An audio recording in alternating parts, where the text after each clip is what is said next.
Okay, let's jump right in.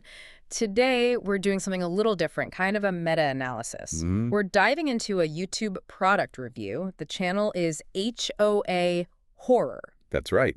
And our mission for you, the listener, is to dissect their analysis of the Mason Genie Vacuum Sealer Kit. But not the kit itself. No, not the kit. Yeah. We're looking at how this review tries to figure out if the product and its website are legitimate. Okay. Because, the source claims it's a trusted spot for honest review, and it promises this unbiased take. To see if it's worth your time or money. I see that quote here. Exactly. So let's unpack this.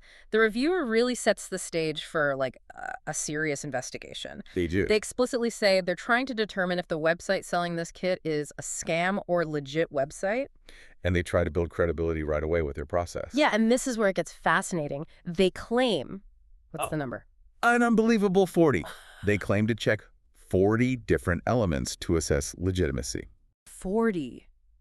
Wow. So to the average person, that sounds incredibly thorough, right? It sounds robust, non-biased. It sounds like they've really done the work. So here's where it gets really interesting for me.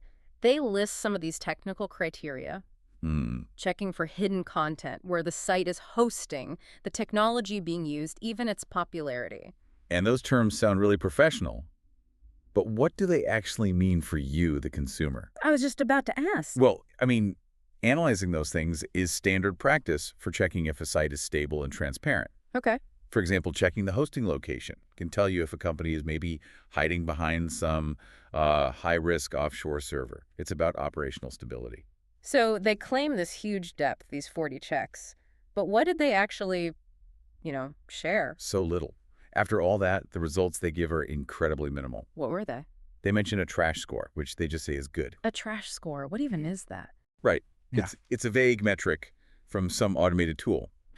And the only other thing was that the server was running smoothly. Smoothly. That just means the site wasn't crashing. Exactly. And their big interpretation of this data was, and I quote, that it might be an average website. Wait, hold on. After running 40 different checks, their final answer is might be average. That's it. And it gets even more vague. The final verdict, the big conclusion. Almost afraid to ask. They conclude, and the grammar here is part of it, the website appear to be scam or legit website. Scam or legit. Yes.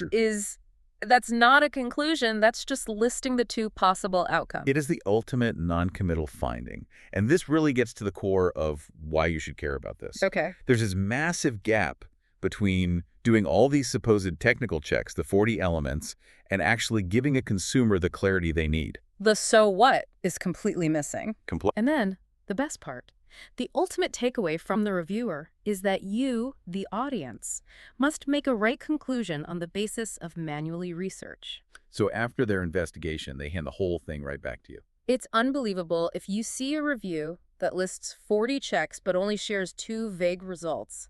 That should be a sign right there. Exactly. And just to be clear, this is all educational commentary. We're focused on analyzing the review process itself, not offering any guidance on the product. Right. We just took a deep dive into an unbiased review that ended up teaching us more about how these reviews are framed than anything else. And how they can fail to deliver. Completely. So a final provocative thought for you to mull over. Okay, let's hear it. If an assessment based on 40 different elements can't give a clear yes or no, what is the single most important factor you should manually research before trusting an online product or website? What's the one thing that cuts through all that noise?